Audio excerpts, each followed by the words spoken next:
Any such act would be treated with utmost seriousness and could possibly amount an act of war under Article 51 of the UN Charter. We also believe that open source estimates such as CIPRI may not fully reflect the actual scale of India's nuclear arsenal, which may actually be higher than the existing estimates. If India sincerely believes that the wishes of the Kashmiri people on both sides of the line of control should prevail and their human rights should be upheld, it must uphold their right to self determination and agree to holding a free and impartial plebiscite under UN auspices in accordance with the relevant resolutions of the UN Security Council. Pakistan is rattled, and for once, it is not because of terror strikes or military standoff. It is because India has now opened three pressure points simultaneously: water, nukes, and a part of India it continues to hold illegally, the Pakistan-occupied Kashmir. Three pressure points all at once, not a single bullet fired. And yet, Islamabad does not have a clean answer to any of them. The question is, how long can Pakistan go on denying the reality and stop lying to the world that it is the victim, not the aggressor, in Kashmir?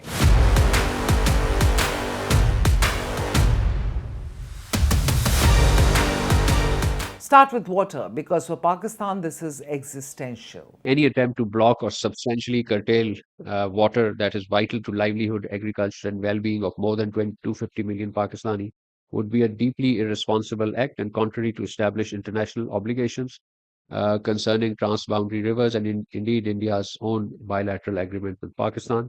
Pakistan firmly rejects any notion that water can be treated as a political tool or instrument of coercion or a weapon.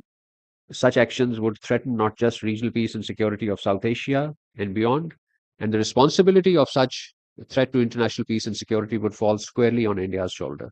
Any such act would be treated with utmost seriousness and could possibly amount an act of war under Article 51 of the UN Charter. That was the Pakistani Foreign Office. The rattled response was triggered by what Union Minister C.R. Patel has said, that India is working to ensure Pakistan does not receive water from the Indus system in the coming years. एक भी बूंद पानी नहीं जाएगा, ये जो शब्द है वो बिल्कुल पक्का, एक भी बूंद पानी अगले सालों में नहीं जाएगा कुछ दिनों के बाद, ये मैं आपको कह सकता हूँ. Following the Pahalgam terror attack, India suspended the 1916 Indus Water Treaty, informing Islamabad it would hold the 65-year-old agreement in abeyance until Pakistan credibly and irrevocably abandoned its support for cross-border terrorism. Since then, Delhi has repeatedly warned that Pakistan should not expect water to continue flowing under old assumptions. For Pakistan, this is not a routine diplomatic dispute. Indus River water is lifeline for the entire country. Pakistan's agriculture depends heavily on the basin. Millions of livelihoods are linked to those river systems. But India is determined this time. Work has been accelerated on several hydroelectric and water management projects in Jammu and Kashmir to divert river flows. Delhi has also rejected recent arbitration rulings related to the treaty and maintained that its decision to keep the agreement in abeyance remains unchanged. For Pakistan, the message is clear that India will now use water as a leverage.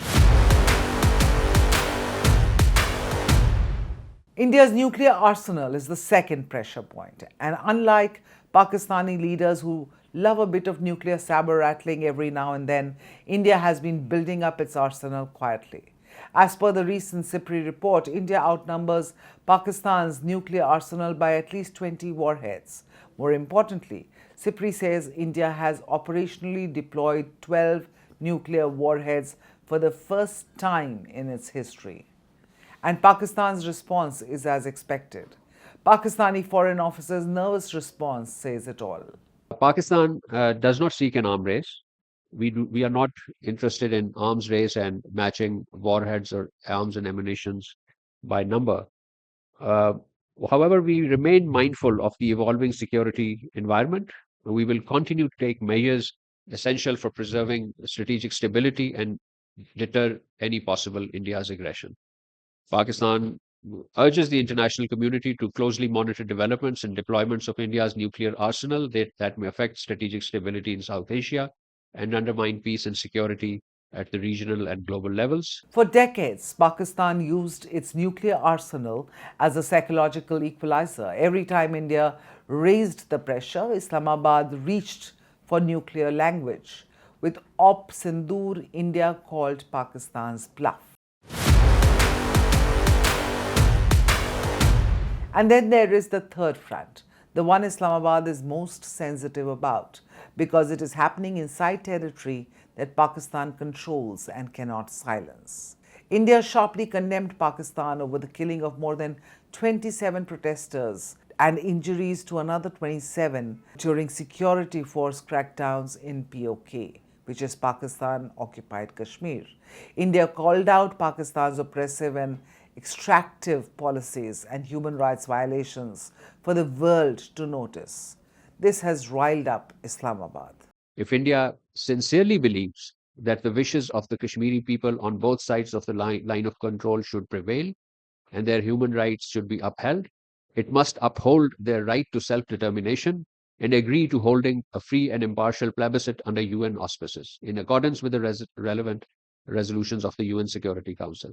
Pakistan's response to India's criticism was, as New Delhi itself noted, a 40-hour delayed, predictable deflection. Islamabad accused India of interference in its internal affairs. India's MEA dismissed it as exactly that, a deflection designed to avoid accountability. The people of PoK are not asking for India's intervention. They are asking for basic rights from Islamabad.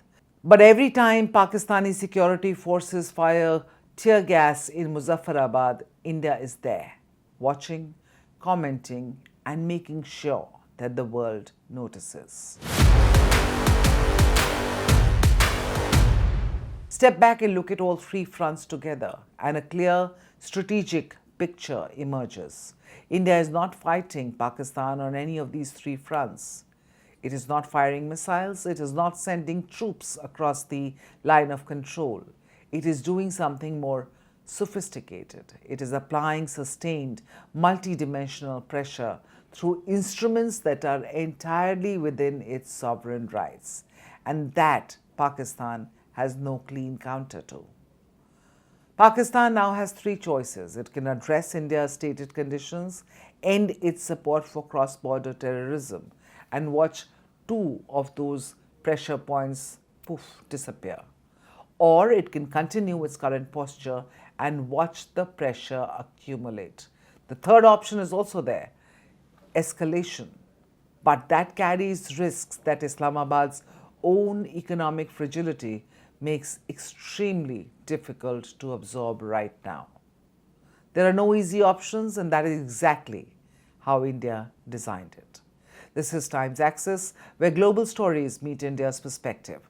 Click on the bell icon to subscribe, because the next big global shift will have India at its center.